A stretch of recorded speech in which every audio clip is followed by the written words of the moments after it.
Un instant plus tard, un horrible crissement comme celui de quelque monstrueuse machine tournant sans huile éclata dans le grand télécran du bout de la salle. C'était un bruit à vous faire grincer des dents et à vous hérisser les cheveux. La haine avait commencé. Comme d'habitude, le visage d'Emmanuel Goldstein, l'ennemi du peuple, avait jailli sur l'écran. Il y eut des coups de sifflet çà et là dans l'assistance. La petite femme rousse jeta un cri de frayeur et de dégoût. Goldstein était le renégat et le traître. Il y avait longtemps, combien de temps, personne ne le savait exactement, il avait été l'un des meneurs du parti presque au même titre que Big Brother lui-même. Il s'était engagé dans une activité contre-révolutionnaire, avait été condamné à mort, s'était mystérieusement échappé et avait disparu. Le programme des 2 minutes de la haine variait d'un jour à l'autre, mais il n'y en avait pas dans lequel Goldstein ne fût la principale figure. Il était le traître fondamental, le premier profanateur de la pureté du parti. Tous les crimes subséquents contre le parti, trahison, actes de sabotage, hérésie, déviation, jaillissaient directement de son enseignement. Quelque part, on ne savait où, il vivait encore et ourdissait des conspirations. Peut-être au-delà des mers, sous la protection des maîtres étrangers qui le payaient. Peut-être, comme on le murmurait parfois, dans l'Océania même, en quelques lieux secrets. Le diaphragme de Winston s'était contracté. Il ne pouvait voir le visage de Goldstein sans éprouver un pénible mélange d'émotions. C'était un mince visage de juif, largement auréolé de cheveux blancs vaporeux, qui portait une barbiche en forme de bouc, un visage intelligent et pourtant méprisable par quelque chose qui lui était propre, avec une sorte de sottise sénile dans le long nez mince sur lequel, près de l'extrémité, était perchée une paire de lunettes. Ce visage ressemblait à celui d'un mouton, et la voix, elle aussi, était du genre bêlant. Goldstein débitait sa venimeuse attaque habituelle contre les doctrines du parti, une attaque si exagérée et si perverse qu'un enfant aurait pu la percer à jour, et cependant juste assez plausible pour remplir chacun de la crainte que d'autres, moins bien équilibrés, puissent s'y laisser prendre. Goldstein insultait Big Brother, dénonçait la dictature du parti, exigeait l'immédiate conclusion de la paix avec l'Eurasia, défendait la liberté de parler, la liberté de la presse, la liberté de réunion, la liberté de penser. Il criait hystériquement que la révolution avait été trahie, et cela en un rapide discours polysyllabique qui était une parodie du style habituel des orateurs du parti et comprenait même des mots novlangues, plus de mots novlangues même qu'aucun orateur du parti n'aurait normalement employé dans la vie réelle. Et pendant ce temps, pour que personne ne pût douter de la réalité de ce que recouvrait le boniment spécieux de Goldstein, derrière sa tête, sur l'écran, marchaient les colonnes sans fin de l'armée eurasienne, rang après rang, d'hommes à l'aspect robuste, au visage inexpressif d'asiatiques, qui venaient déboucher sur l'écran et s'évanouissaient, pour être immédiatement remplacés par d'autres exactement semblables. Le sourd martèlement rythmé des bottes des soldats formait l'arrière-plan de la voix bêlante de Goldstein. Avant les 30 secondes de la haine, la moitié des assistants laissaient échapper des exclamations de rage.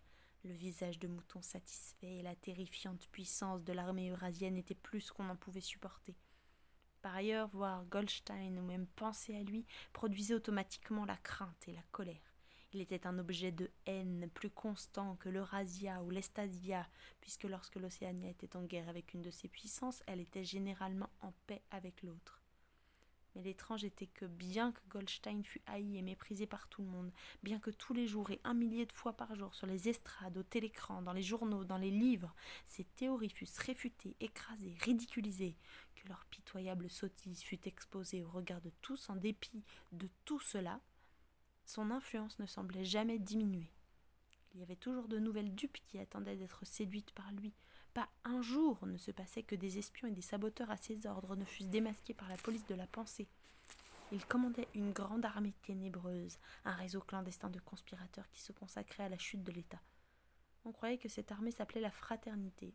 Il y avait aussi des histoires que l'on chuchotait à propos d'un livre terrible, résumé de toutes les hérésies dont Goldstein était l'auteur, et qui circulait clandestinement çà et là. Ce livre n'avait pas de titre. Les gens s'y référaient, s'ils s'y référaient jamais, en disant simplement « le livre ». Mais on ne savait de telles choses que par de vagues rumeurs, ni la fraternité, ni le livre n'étaient des sujets qu'un membre ordinaire du parti mentionnerait s'il pouvait l'éviter. À la seconde minute, la haine tourna au délire. Les gens sautaient sur place et criaient de toute leur force pour s'efforcer de couvrir le bêlement affolant qui venait de l'écran. Même le lourd visage d'O'Brien était rouge. Il était assis très droit sur sa chaise. Sa puissante poitrine se gonflait et se contractait comme pour résister à l'assaut d'une vague.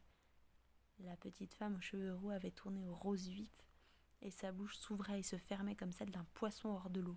La fille brune qui était derrière Winston criait « Cochon! Cochon! Cochon !» Elle saisit soudain un lourd dictionnaire 9 langues et le lança sur l'écran. Il atteignit le nez de Goldstein et rebondit. La voix continuait, inexorable.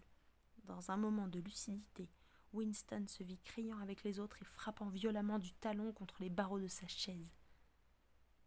L'horrible dans ces 2 minutes de la haine était non qu'on fût obligé d'y jouer un rôle, mais que l'on ne pouvait au contraire éviter de s'y joindre.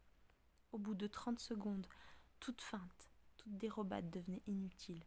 Une hideuse extase faite de frayeur et de rancune, un désir de tuer, de torturer, d'écraser des visages sous un marteau semblait se répandre dans l'assistance comme un courant électrique et transformer chacun, même contre sa volonté, en un fou vociférant et grimaçant.